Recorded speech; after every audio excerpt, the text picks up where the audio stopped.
5 years, and I think that's what investing, successful investing is all about. And the first point is know what you own.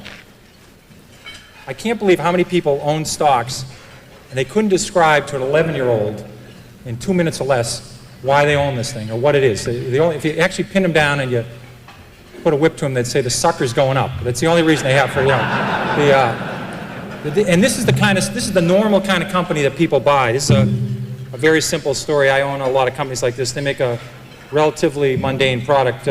It's a 1 megabit SRAM CMOS bipolar RISC floating point data I/O array processor with optimizing compiler, 16-bit dual port memory, Unix operating system, 4 Whetstone megaflop polysilicon emitter with a high bandwidth, that's important, 6 gigahertz double metallization communication protocol, asynchronous backward compatibility, peripheral bus architecture, 4-wave interleaved memory, token ring interchangeable backplane, and they do it in 15 nanoseconds of capability.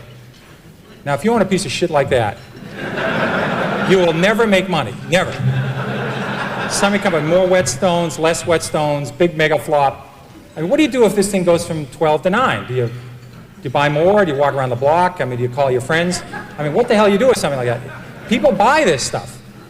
I mean, I buy stuff like Dunkin' Donuts and Stop and Shop and CVS and made money in all those. And Sally Mae was just here, right before me. I mean, there was a stock I bought that they had a great name. It was Student Loan Marketing. I mean, who would ever buy anything like that? It was a great name. If you heard the story, I think 100 people heard the story. In fact, I had dinner last night with Al Lord and Ed Fox and Paul Carey.